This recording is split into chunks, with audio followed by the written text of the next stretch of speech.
Vamos meditar na palavra do Senhor, irmãos. Abra sua Bíblia no Evangelho de Jesus Cristo, segundo escreveu João, capítulo 19. João, capítulo 19. A gente tem meditado, você que tem acompanhado, você que tem visto, mesmo que você não tenha vindo todos os domingos, desde que nós começamos a série, a gente tem feito um roteiro, uma peregrinação, um trajeto, uma trajetória, falando acerca da paixão, falando acerca do segundo livro, da segunda metade do livro do Evangelho de João, aonde nós temos os relatos, a preparação não apenas do Filho, do Deus Filho, do Verbo encarnado, mas a preparação dos próprios discípulos, que foram preparados por Jesus, porque era chegada a hora.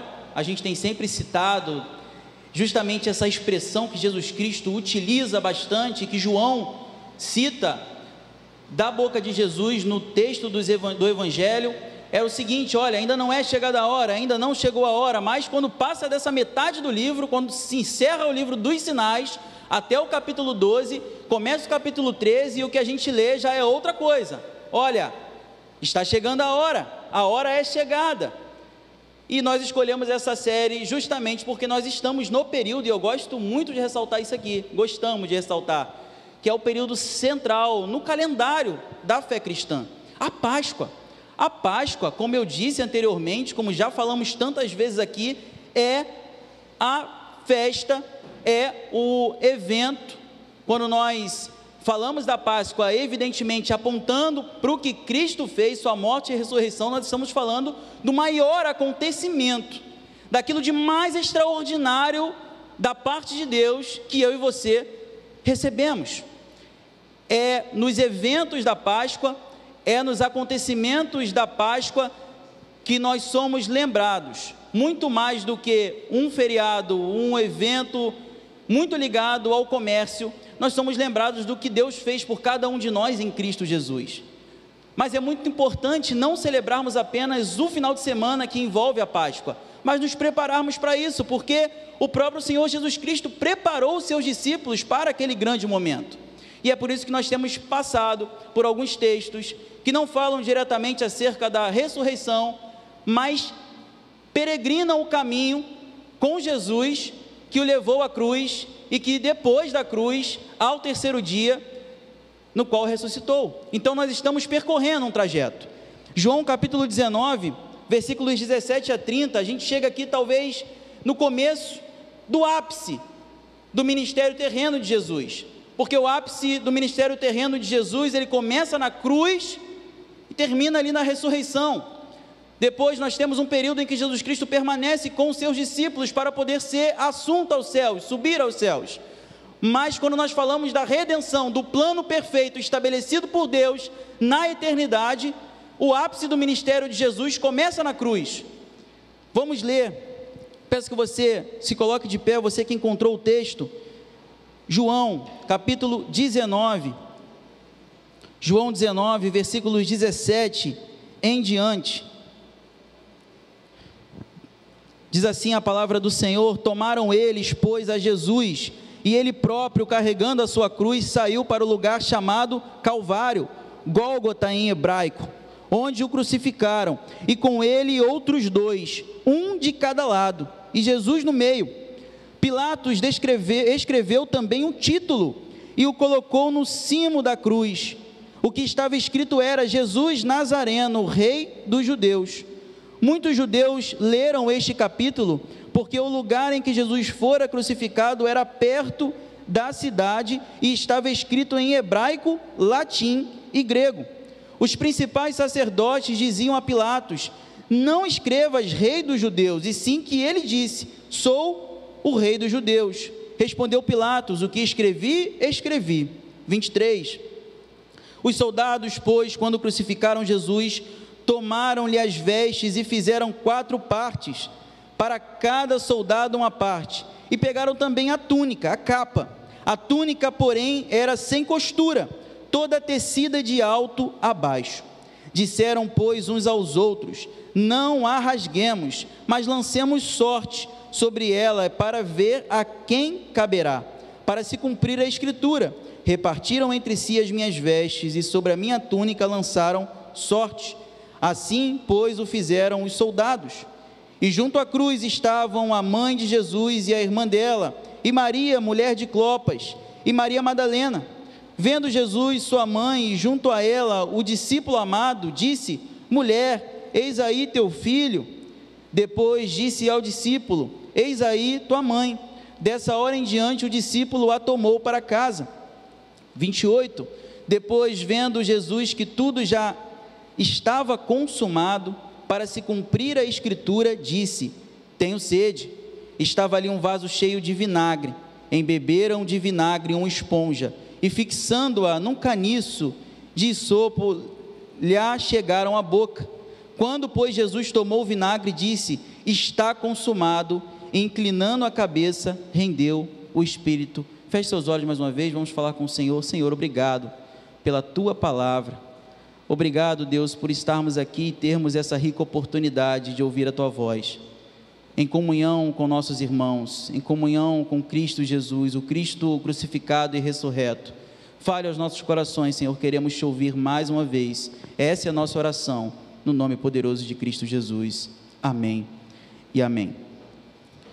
Bom, irmãos, como nós já havíamos falado, nós estamos fazendo um trajeto, e nesse trajeto nós chegamos no ápice do ministério terreno de Jesus, a crucificação. A crucificação é aquilo que mais causa tristeza e dor.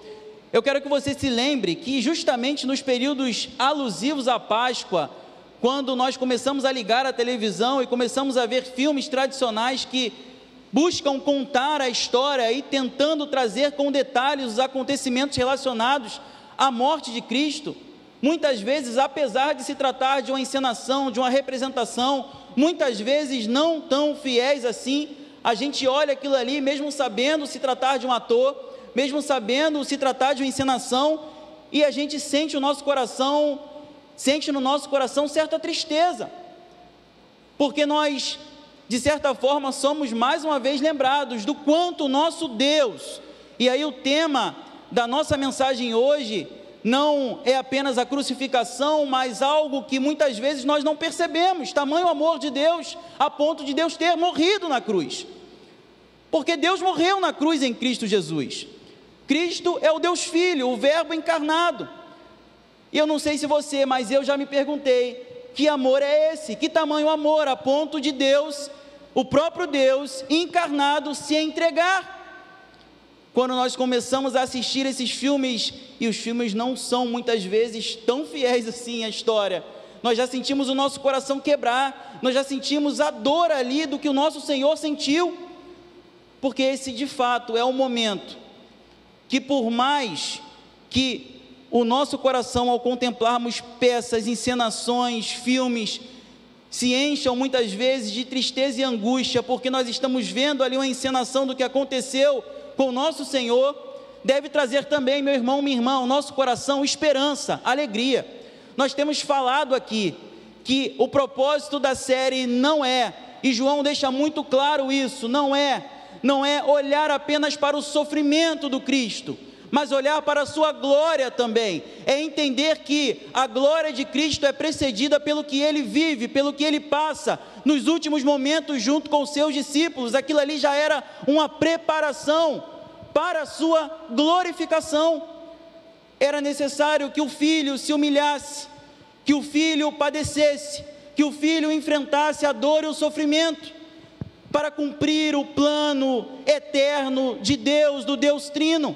O Pai o enviou, a obediência no Filho, o Filho se submete, mas o Filho não apenas faz porque se submete ao Pai, ele faz porque ele entende que ele precisa fazer e ele se entrega voluntariamente.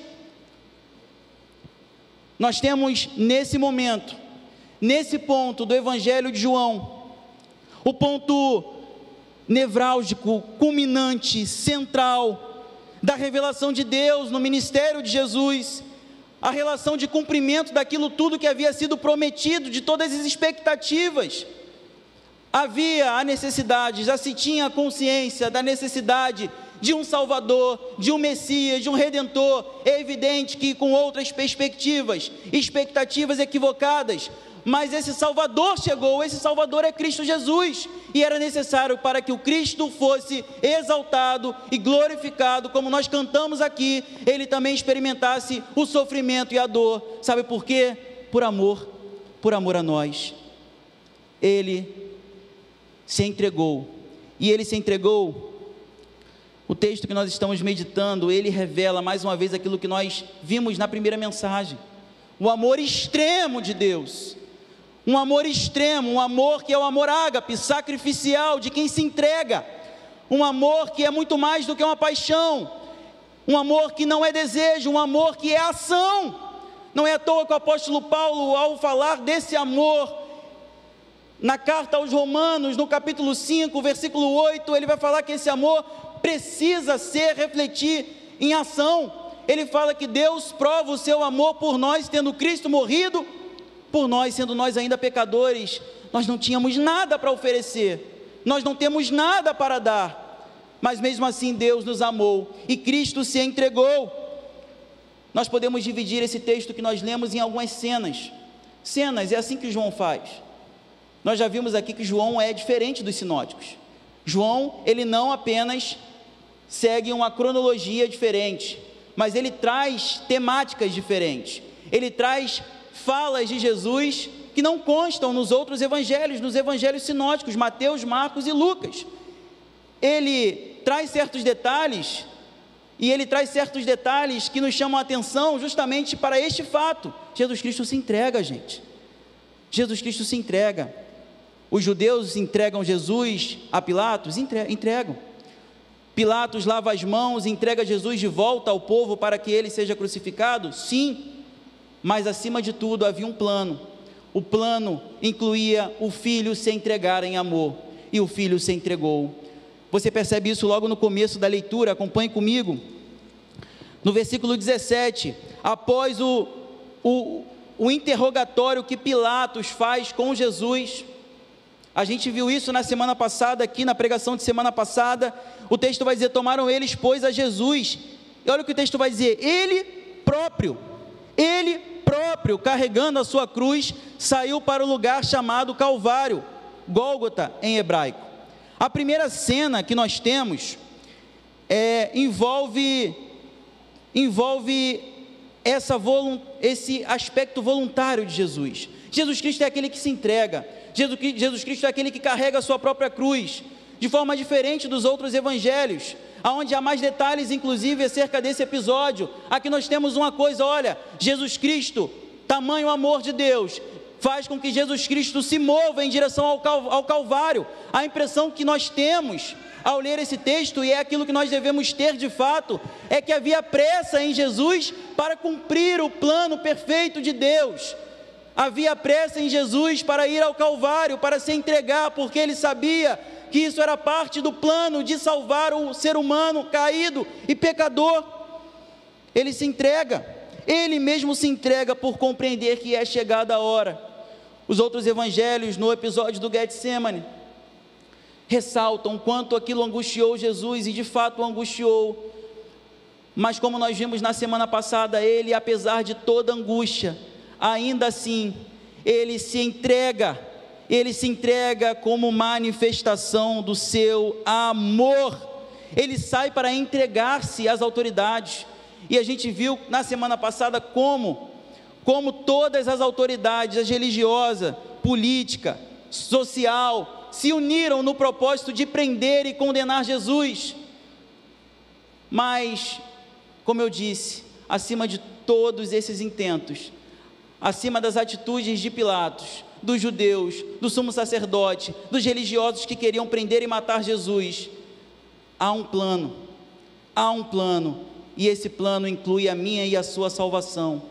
Esse plano é o plano de um Deus amoroso, misericordioso, que quer salvar. Esse plano é um plano de salvação que não se baseia naquilo que eu e você temos e somos, porque nós não temos nada a oferecer a Deus, nós recebemos por graça. Esse plano é o plano de um Deus que morre na cruz em Cristo Jesus, no nosso lugar, para assumir a culpa que era minha, para assumir a culpa que era sua, para assumir os nossos pecados. Ele se fez pecado, sofreu morreu, se entregou no nosso lugar.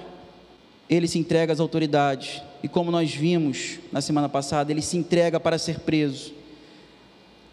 Ele se entrega a ponto de carregar a própria cruz. Na perspectiva do Evangelho de João, nós temos o nosso Senhor Jesus, o Deus Filho, carregando a própria cruz em direção ao Gólgota.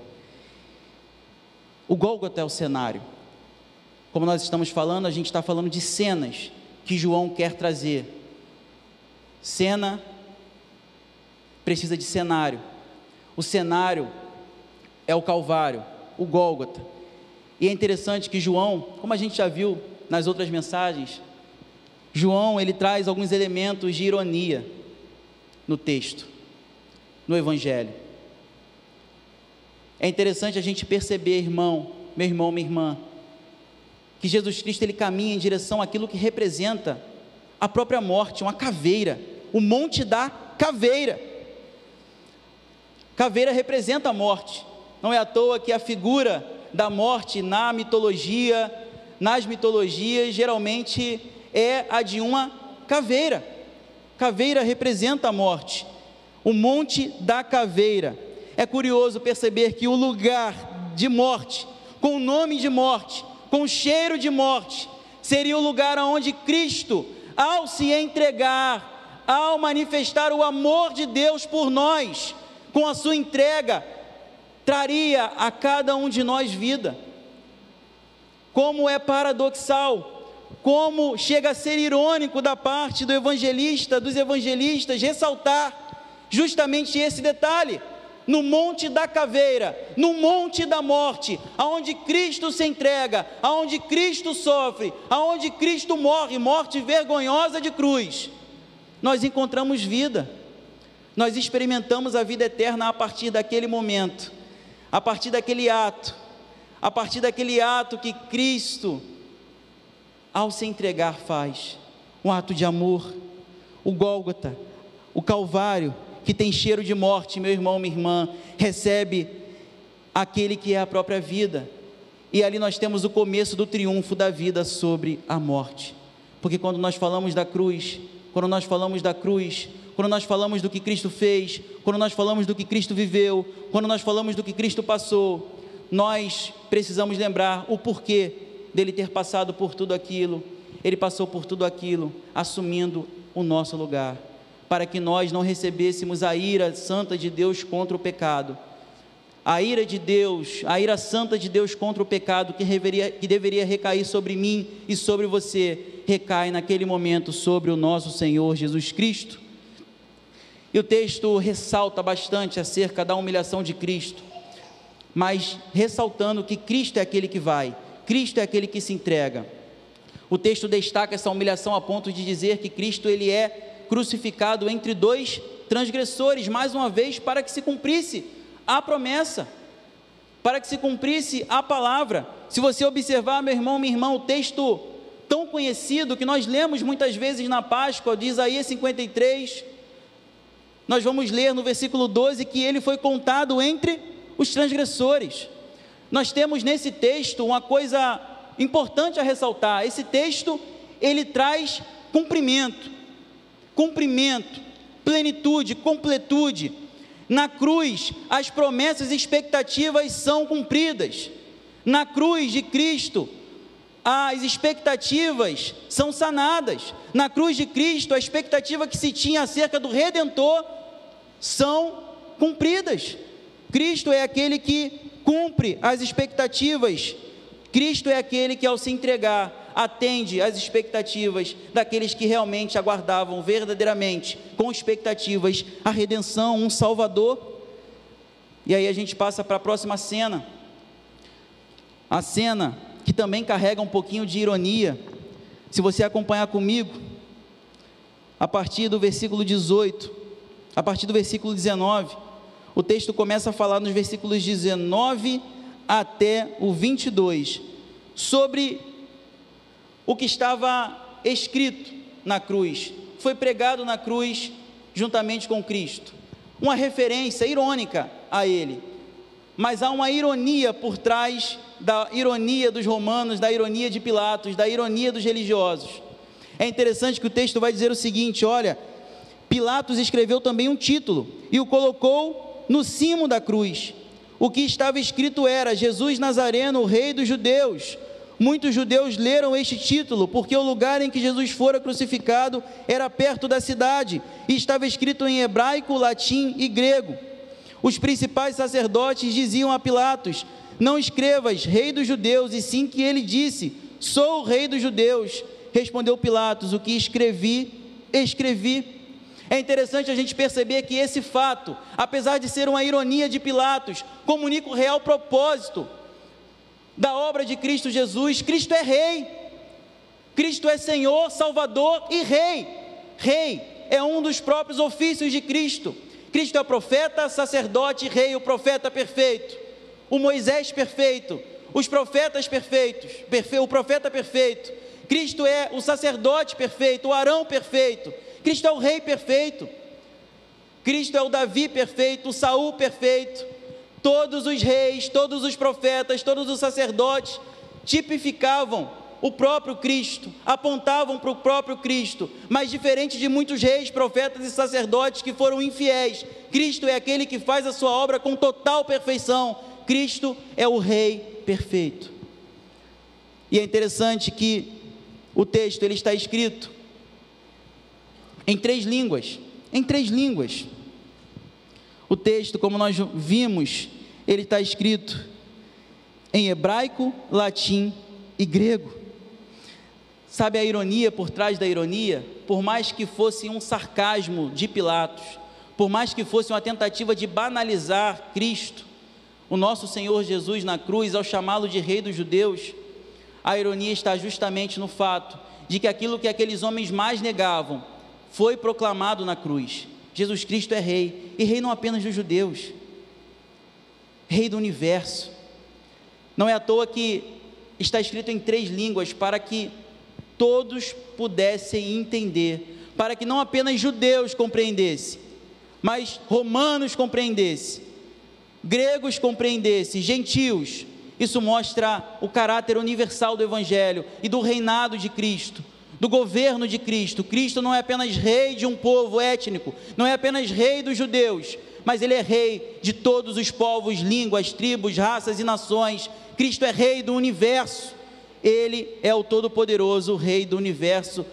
Nas suas mãos está o domínio, o governo, o controle sobre tudo e sobre todos. Aquilo que aqueles homens queriam ignorar foi justamente aquilo que foi ressaltado e proclamado na cruz. Para eles podia ser sarcasmo, para eles podia ser ironia, para eles podia ser deboche, mas aquilo que eles tanto negavam, isso dá para perceber justamente na situação desconfortável que os judeus ficam. Os judeus vão até Pilatos e falam o seguinte: não, muda isso aí, diz que ele que disse que era aquilo que aqueles homens tanto queriam negar e impedir que fosse proclamado. Estava sendo proclamado em 3 línguas, em 3 idiomas, para representar que o reino de Cristo Jesus, o nosso Senhor, é um reino universal. Cristo é Rei, Cristo é Senhor.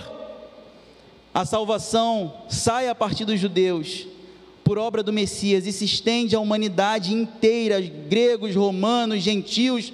Cristo não é apenas Salvador dos judeus, mas é Salvador de todos os povos, é o Salvador da nossa vida, é Rei sobre mim, é Rei sobre você, Ele é o nosso Rei. E a gente passa para a segunda cena. A gente precisa ficar atento, porque João, como eu disse, ele traz alguns detalhes que nós não podemos deixar passar batido. E na segunda cena, a partir do versículo 23, João continua a trazer alguns elementos, imagens que nós precisamos destacar. Parecem coisas aleatórias, parecem coisas que não fazem tanto sentido no texto, mas fazem, são importantes. O versículo 23 diz que os soldados, quando crucificaram Jesus, tomaram-lhe as vestes e fizeram 4 partes.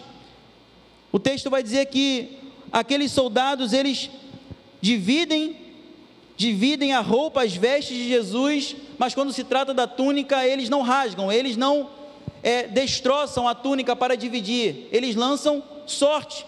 É interessante que os evangelistas Marcos, Mateus e Lucas, os evangelhos sinóticos, trazem menção também a esse episódio. porém com a outra ênfase.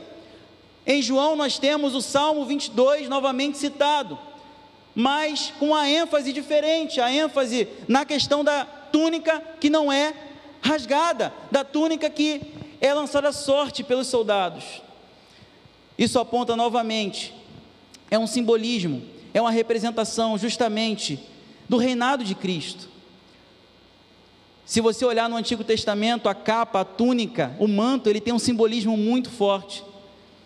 Se você observar o texto de 1 Samuel, capítulo 11, versículos 30 e 31, um profeta chamado Aías, ele chega para Jeroboão e ele rasga o seu manto, ele rasga a sua capa em 12 pedaços, e ele entrega 10 pedaços a Jeroboão.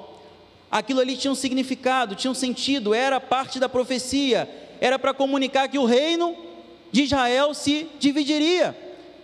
10 tribos ficariam no reino do norte, 2 tribos no reino do sul. Há uma simbologia, há um sentido na túnica, no manto, na veste, há um sentido na capa, não apenas nesse texto, mas o texto de 1 Samuel 15, 27, em que Samuel encontra Saul, e Saul, quando Samuel vai se despedir, segura na capa de Samuel, e a capa rasga, e Samuel naquele momento vira como um profeta de Deus, e fala o seguinte: olha, isso representa justamente a sua ruína, o fim do seu reino. Quando nós olhamos para esse texto, nós vemos que eles não rasgaram a túnica. Isso demonstra, mais uma vez, acerca do reinado de Cristo Jesus, uma verdade, meu irmão, minha irmã. O reino de Cristo é indivisível, ele não se divide. O reino de Cristo, ele é eterno. Apesar de ser um reino que contempla povos e línguas diferentes, de ser um reino que contemplou lá atrás os judeus, e que nos contempla hoje aqui, numa realidade tão diferente e distante, é um reino que não se divide. O reino de Cristo não pode ser desfeito, o reino de Cristo não pode ser dividido. É o reino eterno, é o reino do Rei perfeito, é o reino do Rei Todo-Poderoso sobre o universo, que sustenta todas as coisas pelo seu poder. Esse reino jamais pode ser abalado. E sabe de uma coisa, meu irmão, minha irmã, nós somos cidadãos desse reino, e se esse reino não é abalado, se esse reino é perpétuo, se esse reino não tem fim, nós estamos seguros. Você pode sentir-se seguro, porque nós temos o Rei perfeito governando sobre nós, o seu reino é perpétuo. Então nós temos segurança perpétua, segurança plena, porque o reino é pleno. Apesar de ser um reino repleto de diversidade, porque nós temos gente de todas as línguas, é maravilhoso isso, o caráter universal do Evangelho que alcança gente tão diferente, né, Jonas? Gente tão diferente, gente de cultura diferente, mas ainda assim, demonstra também o caráter de unidade, porque a gente está reunido, enquanto povo de Deus, enquanto igreja, em volta de um único trono, no qual se assenta um único Senhor, que é Cristo Jesus. A capa não foi dividida, a túnica não foi dividida, o reino não é dividido, o reino é eterno, e por isso nós temos segurança eterna no Rei eterno, que é Cristo Jesus. E a gente passa mais uma cena, nos versículos 25 e 27, acompanhe comigo. E junto à cruz estavam a mãe de Jesus, e a irmã dela, e Maria, mulher de Clopas, e Maria Madalena. Vendo Jesus sua mãe, e junto a ela o discípulo amado, disse: mulher, eis aí teu filho. Depois disse ao discípulo: eis aí tua mãe. Dessa hora em diante o discípulo a tomou para casa. Uma coisa que complementa aquilo que nós acabamos de falar acerca do reino eterno e perpétuo e pleno de Cristo, de uma coisa muito importante: a comunidade do Messias, a comunidade dos crentes, aqueles que eram chamados do caminho, aqueles que foram chamados posteriormente de cristãos, é uma comunidade que nasce a partir da cruz. Por isso que eu falo que a cruz ocupa o lugar central na fé cristã. Não é à toa que hoje, quando você quer representar com uma figura, com uma imagem, a fé cristã, não há outro símbolo melhor para descrevê-la do que a própria cruz. A comunidade messiânica surge a partir da cruz. E essa comunidade messiânica que surge a partir da cruz é representada no texto por essas pessoas mencionadas aqui. A igreja, ela só é igreja, só surgiu a partir da cruz. E é por isso que nós precisamos também, como nós fomos ensinados por Jesus, carregar a nossa cruz. Eu fico pensando, quando eu leio esse texto e vejo o tamanho do sofrimento que Jesus passou, ainda que João não detalhe como os outros evangelhos detalham, o propósito de João é justamente mostrar como Jesus voluntariamente caminha em direção à cruz, para cumprir o plano estabelecido por Deus, ainda que ele não dê detalhes, mas quando eu penso no sofrimento que Jesus Cristo passou, eu lembro de uma frase, inclusive, atribuída a John Stott. Eu nunca li, eu já ouvi citação dessa frase de John Stott, que na cruz Deus não apenas justifica o pecador, mas justifica-se a si mesmo em um mundo sofredor.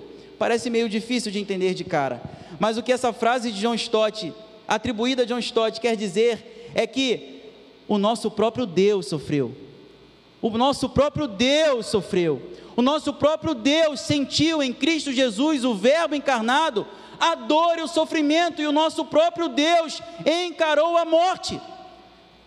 Às vezes a gente pensa o seguinte: Senhor, por que eu estou passando por tamanho sofrimento? Porque eu tenho vivido tamanho sofrimento? Por quê?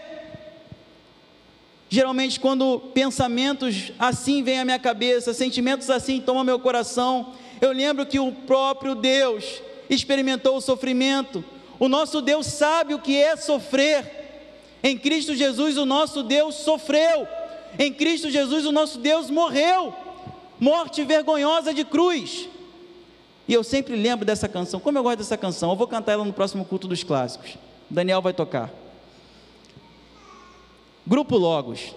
Gente, que linda essa parte dessa canção chamada Espinhos. Espinhos, porque o nosso Senhor Jesus Cristo, no sofrimento e na dor, Ele usou uma coroa de espinhos.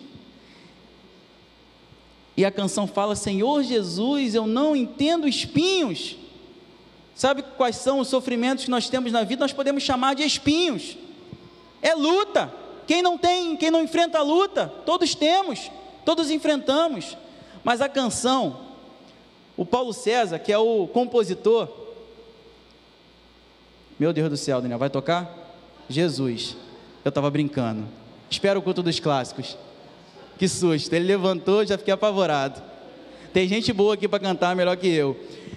A canção diz o seguinte: Senhor Jesus, eu não entendo espinhos, mas se o mesmo faz parte da sua cruz, eu os aceito. Não sou maior que meu Senhor, apenas servo sou.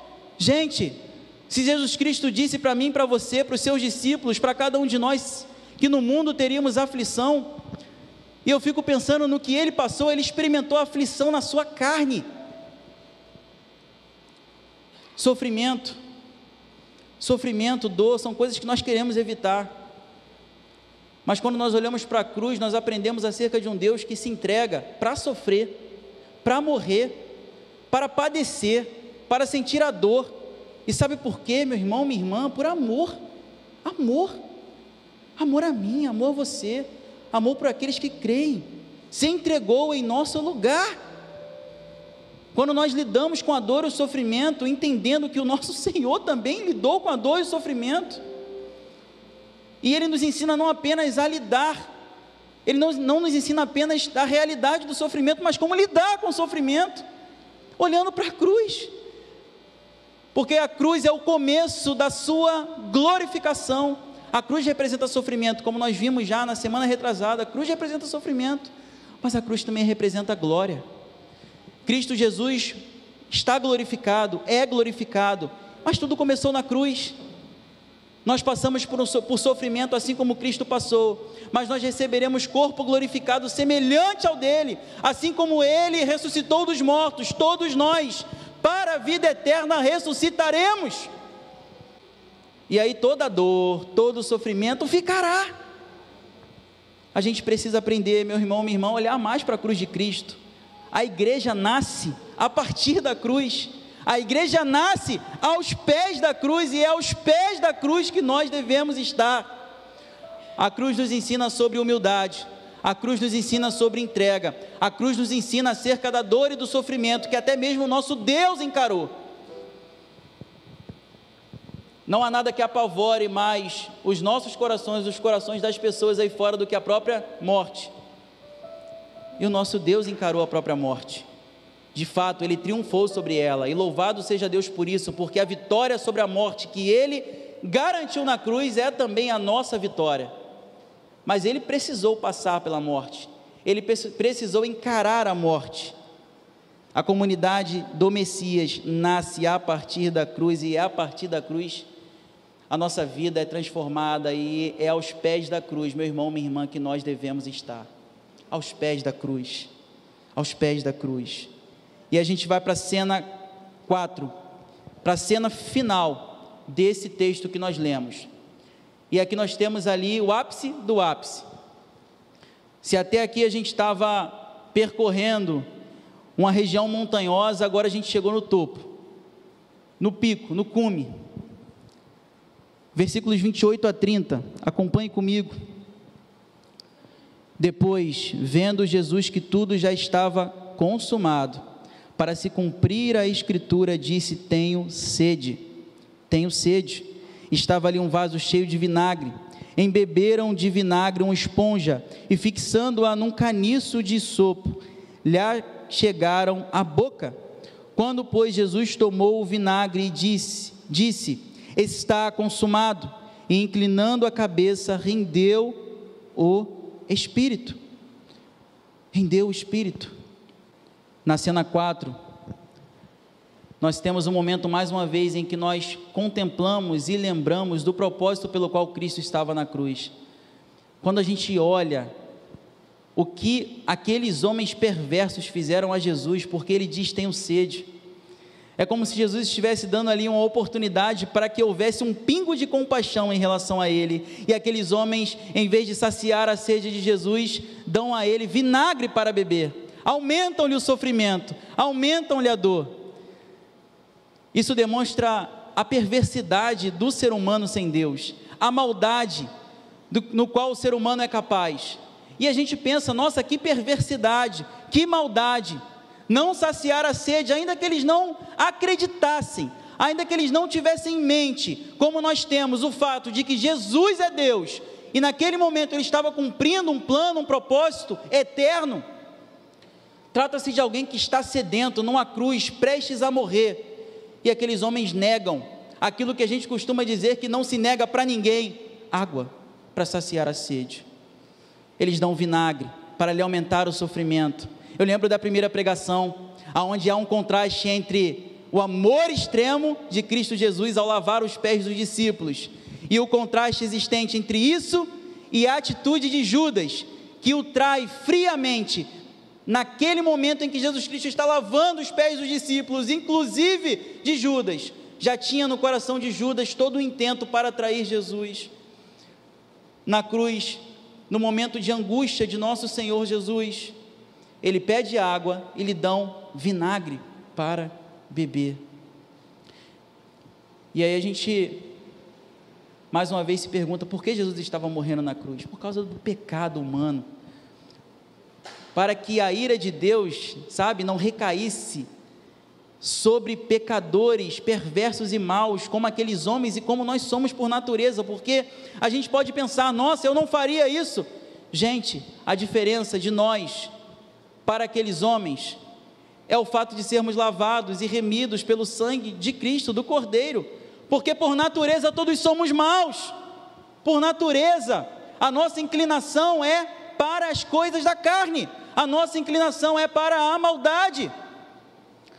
E é por isso que Cristo estava na cruz, é por isso que Cristo se entrega em nosso lugar, como eu disse, e como nós lembramos mais uma vez do texto do servo sofredor, porque o texto do servo sofredor aponta justamente para esse evento, para esse episódio.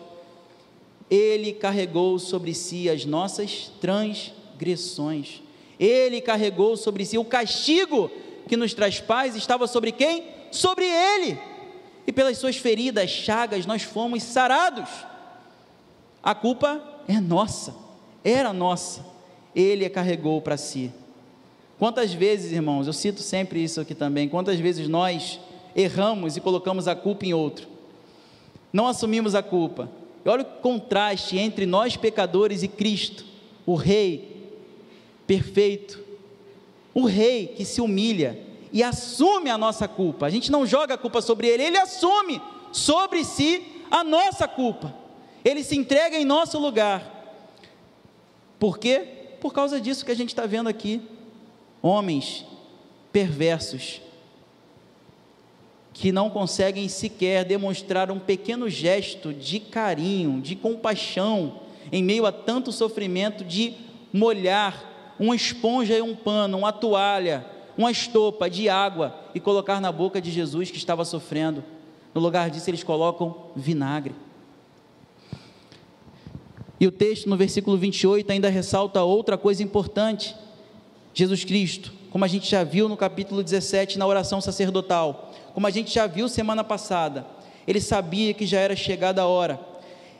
Aqui nós temos uma relação de promessa e cumprimento muito forte.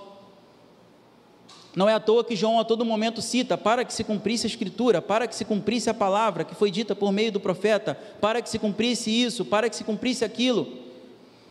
Nós temos uma relação muito forte de promessa e cumprimento. Promessa e cumprimento. Promessa e cumprimento, como nós vimos em Isaías capítulo 53, que apontava, mesmo sendo escrito anos antes, para este fato. Isso tudo se cumpre em Jesus. Ele pede água, lhe dão vinagre para beber. Ele sabe que a hora é chegada. E é como se ele estivesse naquele momento concedendo uma última oportunidade para aqueles homens perversos demonstrar ainda que um pouquinho a compaixão. E ele não vê isso. Ele não vê isso. Nosso Senhor Jesus Cristo experimentou humilhação e sofrimento até o seu último suspiro na cruz.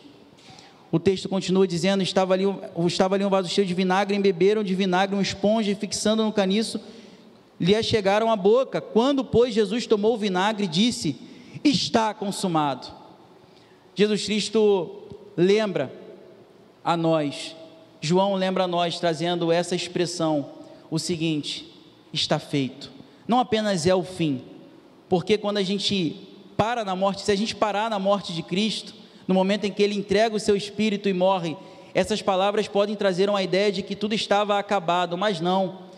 A palavra que Jesus Cristo utiliza é tetelestai, uma palavra só, que a gente traduz por está consumado. Isso não significa que é o fim, isso significa o nosso começo, o começo da nossa história, um recomeço, como nós temos tanto falado aqui. Tetelestai, está consumado. Não é Cristo dizendo acabou, é Cristo dizendo está feito. O plano perfeito e eterno de Deus, o plano, o projeto de Deus de salvar o pecador, de livrar e libertar o pecador da morte, do pecado, do diabo, estava naquele momento se cumprindo totalmente, se consumando totalmente em Jesus. Está consumado, para nós é recomeço. Está consumado, ainda que seja no contexto da morte de Cristo Jesus, aponta para a vitória sobre a morte. Cristo, ao se entregar e ao morrer, a morte de Cristo é a vitória sobre a nossa morte, é a vitória sobre a morte eterna. Na entrega de Jesus, nós temos uma morte que é capaz de gerar vida. Cristo, ao morrer, nos dá a oportunidade de um começo, nos garante um começo, uma nova vida, uma novidade de vida. Tetelestai, está consumado, representa para nós, não acabou, mas está consumado, pelo contrário, saindo da boca do próprio Deus, que se encarna na pessoa do Filho para experimentar o sofrimento, para experimentar a morte, representa para nós a chegada no topo da montanha, a conclusão de uma jornada de sofrimento e ao mesmo tempo de glória, aonde Cristo, ao dizer isso, não está marcando o fim de uma era, mas um começo para mim e para você. Novidade de vida só existe porque Cristo morreu na cruz. Novidade de vida para mim e para você, salvação só existe porque Cristo morreu na cruz, e morreu na cruz no nosso lugar.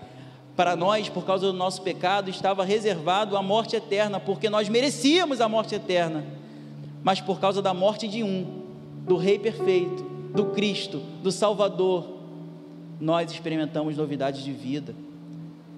Se isso não te impacta, se isso não nos impacta, nada que você lê nas Escrituras ou em qualquer outro livro pode impactar o amor de Deus revelado neste ato de entrega voluntária do nosso Senhor Jesus Cristo, que carrega a própria cruz em direção ao Gólgota, em direção ao Calvário, em direção ao lugar de morte. Voluntariamente ele se entrega às autoridades, voluntariamente ele se entrega para morrer a nossa morte, ele se entrega para morrer a nossa morte. Como eu disse na introdução, por mais que o nosso coração, meu irmão, minha irmã, se encha de tristeza, quando nós estamos diante de cena, de filmes, peças acerca da crucificação, que retratem a dor, o sofrimento, a morte de Cristo na cruz, o que o evangelista João, ele está querendo nos dizer aqui, é que a morte de Deus não é o fim, a morte de Deus não representa a derrota. Na perspectiva daqueles homens, daquelas autoridades políticas e religiosas, talvez, aquilo que mais eles pensavam é o seguinte: olha, derrotamos Jesus, mas não, eles não faziam ideia do que estava por trás de todos aqueles acontecimentos. Eles não faziam ideia de que Jesus Cristo haveria de ressuscitar, eles não faziam ideia de que aquilo que Cristo fez ao se entregar em amor na cruz, ao sofrer, ao morrer e ao ressuscitar, traria consequências à minha e à sua vida. Eles não sabiam, para eles era o fim, para eles aquela expressão que Cristo diz na cruz, tetelestai, talvez representasse o fim, mas para nós não é assim, para nós é começo, é recomeço, é vida, triunfo, vida, glória. A cruz não representa para nós derrota, é por isso que nós cantamos, sim, eu amo a mensagem da cruz. Temos que amar a mensagem da cruz, porque a mensagem da cruz é a mensagem da nossa salvação, é a mensagem de um Deus amoroso, misericordioso, que a despeito de nós, das nossas falhas, do nosso pecado, das nossas imperfeições, nos salvou, nos alcançou por sua maravilhosa graça. A cruz é apenas uma derrota aparente, porque, como eu disse, aqueles homens pensaram: derrotamos o rei dos judeus, mal sabiam eles, que aquela derrota era apenas aparente, porque na verdade é a vitória de Deus sobre o pecado, é a vitória de Deus sobre a morte, é a vitória de Deus sobre o diabo. Lembra da promessa, lá em Gênesis 3, versículo 15, olha, quando Deus vai trazer juízo e castigo à serpente, ele vai dizer: olha, porém inimizade entre ti e entre a tua descendência e a descendência da mulher. E é dito no capítulo 3, versículo 15, que haveria de vir aquele descendente da mulher, que esmagaria a cabeça da serpente, que derrotaria o diabo. Essa promessa se cumpre também na cruz. Na cruz, não apenas o pecado e a morte são derrotados, mas o diabo é derrotado na cruz. E é por isso que a gente não precisa ficar sempre apavorado: o diabo vai me atingir. Nós que temos Cristo Jesus, nós que somos salvos por Cristo Jesus, lavados e remidos pelo sangue do Cordeiro vertido na cruz, nós não precisamos e devemos temer ao diabo. O diabo está derrotado, Satanás está derrotado, a vitória de Cristo é a nossa vitória também, gente. A vitória de Cristo é a nossa vitória. É por isso que no outro evangelho, o evangelho de Mateus, nos é dito que as portas do inferno jamais prevalecerão contra a igreja. Nós somos igreja do Senhor, corpo de Cristo. Nós servimos ao Rei eterno, cujo reinado é pleno, eterno. Nós temos segurança plena e eterna também. O diabo não pode nos arrebatar do aprisco. O diabo não pode nos arrebatar da presença do bom pastor, que é Cristo Jesus. Não pode. O diabo vai nos tentar, vai todo momento tentar, e vai de todas as formas tentar nos atrapalhar na nossa caminhada.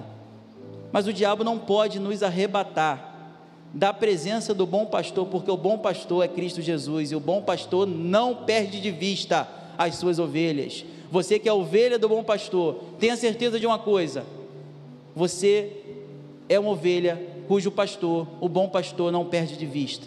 Ele protege você, ele guarda você, ele te garante, é garantia de salvação, é garantia de vida eterna. Isso existe por causa do amor de Deus, que se manifesta nesse plano que Cristo cumpre na cruz do Calvário. Tetelestai, está consumado, significa também outra coisa importante para nós. Significa que não é necessário mais nada para a salvação. Hoje em dia a gente continua, infelizmente, vendo muita gente falando o seguinte: olha, a gente é salvo por Cristo, mas tem que fazer isso, isso e aquilo. Nós somos salvos pela graça, mas precisamos entregar e fazer isso, isso e aquilo.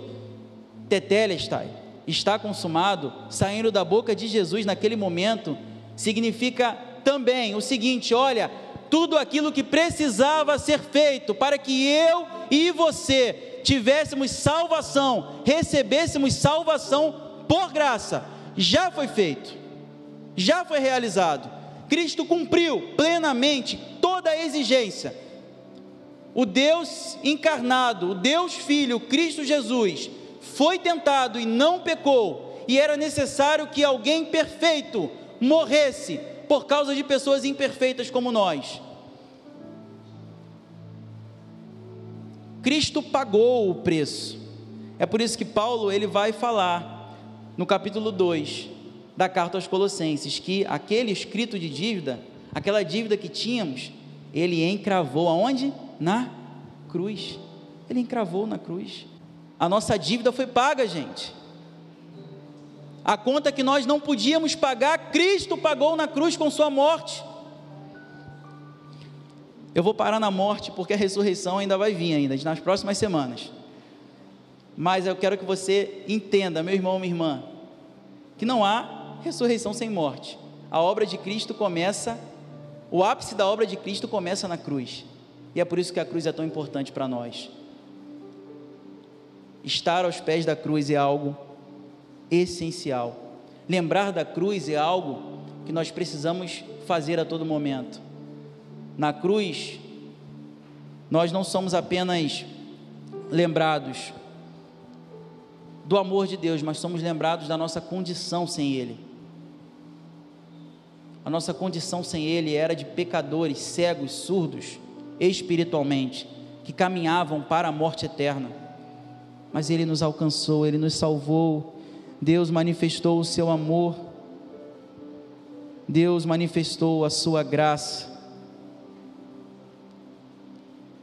Aqueles intentos daqueles homens perversos e maus contra Jesus, eles apenas foram instrumentos para um plano maior que o próprio Senhor Jesus Cristo estava cumprindo voluntariamente. Ele estava se entregando, meu irmão, minha irmã, se entregando. Isso tem que impactar o nosso coração. Se isso não impactar o nosso coração, nada mais que você ler e tentar aprender de Deus vai te impactar. Aquilo que era impossível a nós, Cristo fez na cruz. Cristo fez na cruz. A cruz é o lugar onde nós aprendemos que Jesus não é apenas, como dizem por aí, um revolucionário. Jesus não era apenas aquele que ia contra o sistema por ir contra o sistema. Jesus fez tudo aquilo porque Ele estava cumprindo um propósito, um plano eterno, o plano de se entregar no nosso lugar. Você crê nisso? Você crê que você estava condenado e Cristo te salvou? Você crê que você estava caminhando para a morte eterna, mas na morte de Cristo você encontrou vida? Louve a Deus por isso, exalte a Deus por isso e seja grato. Gratidão é aquilo que nós podemos entregar a Ele como retribuição por tamanho amor. Gratidão que se revela na nossa vida quando nós, como cantamos aqui, nos prostramos aos pés dEle, adoramos a Ele. Feche seus olhos, vamos falar com o Senhor. Agradeça a Ele nessa oração. Vou dar um tempinho para você orar, agradecendo pela salvação, agradecendo. Lembre-se do que Cristo passou na cruz. Pensa assim: Senhor, era para ter sido eu, os cravos que perfuraram as mãos e os pés do meu Salvador eram para perfurar as minhas mãos e os meus pés. A dor que Cristo, nosso Senhor, o Deus encarnado, sofreu na cruz, era a dor que eu deveria sofrer. Agradeça nesse momento, reflita, agradeça e lembre do que Cristo fez. Fale com o Senhor, converse com Ele. Obrigado, Deus. Fale com Ele. Obrigado, Senhor. Obrigado por Cristo Jesus. Obrigado pela cruz. A cruz em que o próprio Deus se entregou, sofreu e morreu. Agradeça, exalte, glorifique a Ele. Ah, quanto amor, que amor é esse, Senhor? Nós não entendemos, nós não conseguimos, jamais conseguiremos retribuir à altura, Senhor. A única coisa que nós podemos fazer é devolver em adoração, em gratidão a Ti. Ó Deus, como é bom sermos lembrados, ó Deus, ó Pai, de que nós somos súditos, servos, cidadãos de um reino eterno, pleno, cujo rei é o Senhor Jesus Cristo, um reino que é indivisível, um reino que não se desfaz, um reino que se manifesta e se revela através da igreja, através de nós. Nós somos o Teu povo, Deus, e se estamos aqui hoje agradecendo a Ti,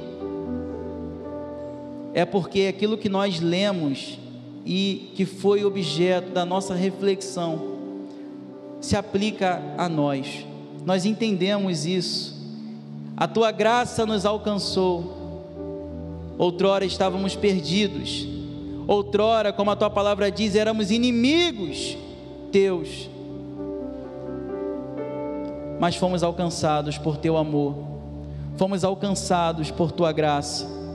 Está consumado, é o que Cristo disse na cruz. Nada mais precisa ser feito, Cristo já fez por cada um de nós. Oh Deus, obrigado, obrigado Senhor, obrigado. Oh Deus, Tu és maravilhoso, Tu és tremendo. Por isso, Senhor, nós louvamos a Ti, engrandecemos ao Teu nome, Te adoramos. Oh Senhor, tão maravilhosa salvação, Tu és o rochedo da nossa salvação. Não há salvação fora de Cristo, não há salvação em que nós possamos nos apegar, senão a que Cristo nos garantiu.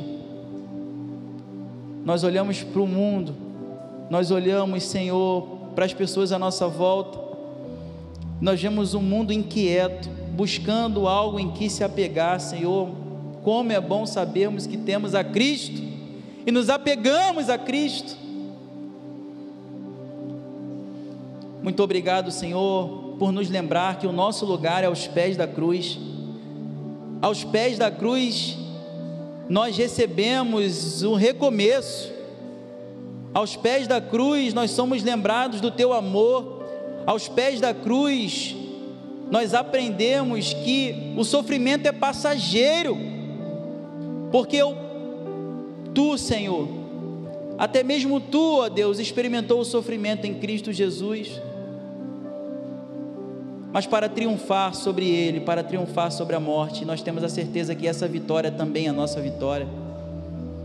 Ó Senhor, continue a ministrar no nosso coração, continue a nos lembrar da Tua graça, continue a nos lembrar do Teu amor, que nesse trajeto que temos feito aqui, de 3 semanas para cá, de 3 semanas para cá, sejamos fortalecidos ao percorrer o trajeto, o caminho para o ápice da obra de Cristo Jesus, aonde nós aprendemos e somos lembrados de que Cristo pagou o preço em nosso lugar.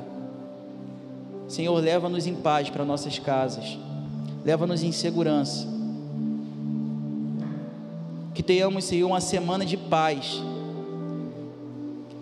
que, Senhor, durante a semana o nosso pensamento se volte a todo momento para a cruz de Cristo, que nosso coração seja preparado para, Senhor, a partir das próximas semanas, também contemplarmos outro momento desse ápice, que é a ressurreição.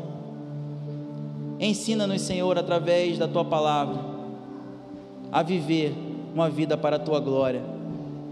Ensina-nos, Senhor, a sair daqui prontos para testemunhar acerca de Ti, de proclamarmos a mensagem da cruz, a palavra da cruz, a palavra de salvação, salvação essa que nos alcançou.